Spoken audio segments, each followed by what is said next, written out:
Welcome, travelers, to my realm of nightmares. Allow me to be your personal assistant.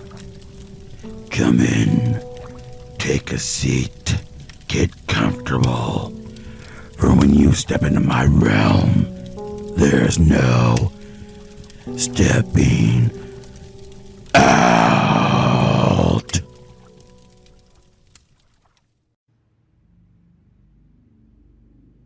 Joe sat on the couch, watching the commercial with his father.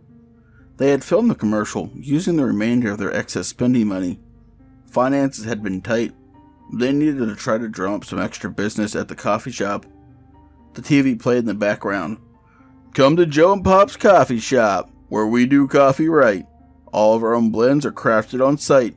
Your taste buds will not be disappointed. We are starting our pumpkin spice blend tomorrow, and the first 500 customers get a 50% off discount. See you then. Right after the commercial was over, the phone rang. It was Pop's vendor. He called with some bad news. Hey, Pops. Due to the pandemic, I can't get you the ingredients you need for your pumpkin spice latte. I'm sorry, man. But if you want, I can get you in touch with a friend of mine that can get you what you need. So his vendor gave Pops the number and the name of his contact, and Pops called him immediately following the conversation. Hello? A gruff voice answered after a few rings. Who are you, and how'd you get this number? Hi, Tyler. You can call me Pops. Mark told you I was calling? He said you can get me the ingredients I need for my home blend of pumpkin spice. Pop finished, hoping on all hope that he would get the answer he wanted. Oh yeah, he did mention that. Yes, I can get you what you need for a price, of course. He finished with a chuckle. Of course. How does 500 sound? I mean, I can't afford much currently, but I can pay you more later down the road. Pops finished. He was worried he might not be able to pay the man enough. You know what, Pops? Normally, I charge far more, but I like you. You sound like good people. I'll have you stuffed to you by 6 a.m. tomorrow.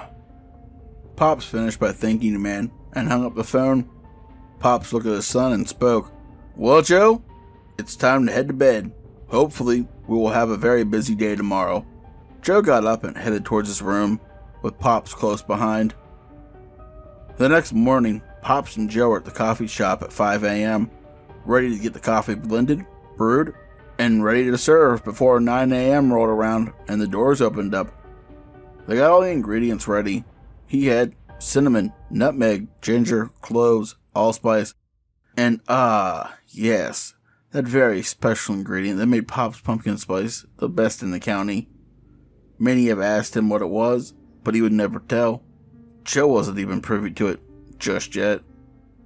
By the time 9 a.m. rolled around, there was a line from the front door practically wrapping around the entire building. I guess the commercial did the trick, Pops thought to himself. The second the doors opened up, excited patrons flew into the shop. Pops had even thought of clever names for the size of drinks, just for fun. A customer walked to the counter. Hi, Pops. Can I get a baby spice latte for the missus and a king pumpkin for myself? He said.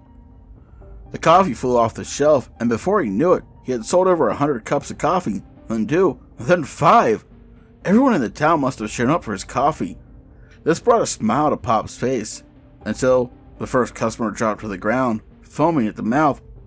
Joe, being the kind soul he was, ran over to the patron and checked on him. Before Pops knew what was happening, more and more patrons dropped to the ground. The first one had stopped convulsing. Pops was on the phone dialing 911 when he heard the scream. He looked over and saw the first man on top of Joe, biting his face. Blood was everywhere. Pops was frantically shouting at the 911 operator that the patrons were attacking his son. As this was happening, others stood up, shambling towards Pops. He had a choice to make. Should he grab a shotgun and defend himself and possibly help his boy, but hurting innocent people in the process? Or go back into the back and hunker down? Before he could make the choice, it was made for him. His boy stopped screaming, lying there still, not breathing. Pops ran into the back, barricading the door. After what felt like an eternity, he heard the police sirens. The officers could be heard shouting at the patrons, but soon enough, he heard gunfire. Then, it was absolutely quiet. Pops slowly exited the back to see his son's body, and the bodies of the few patrons that had not drunk the pumpkin spice lattes. He exited the shop, and was shocked to find the officers dead. They had killed some of the patrons that attacked them. Unsure of what to do, he went searching for anyone that might still be alive. The town looked abandoned. Pops did not want to call them zombies, but they shambled around and ate people. What else could he call them? He finally came to a church. It was an old stone building that'd make for a great shelter. He knocked on the front door, but received no answer. So he opened the door, and there stood one man, the pastor. "Oh, thank God, Pastor, you're still alive." However, as he drew closer, he noticed the pastor had turned. The pastor attacked him and Pops killed him. The situation and the grief overwhelmed him as he heard the horde approaching. So, as one last act of defiance, he cocked the shotgun and made his death swift.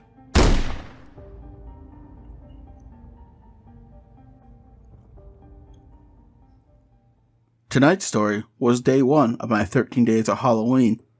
It was written by myself, entitled Joe and Pop's Coffee Shop. Stay tuned for tomorrow night's video, written by Cat Lionheart. As always, I would like to say a special thank you to my lovely Patreons. 242 Reads, Pam, Seraphine the Midnight Bard, Creepy Clown Girl, Mia Mina, Philia Noctis, Hair Raising Narratives, and Spooky Boo Scary Story Time. If you'd like to join these lovely travelers but are light on my fire, you can do so by becoming a Patreon as well. The support is always appreciated but never expected. Please don't forget to like, comment, share, and subscribe if you're new, and ding that bell for all future content, as it will really help push this channel to the algorithm. But as always, travelers, once you step into my realm, there's no stepping out.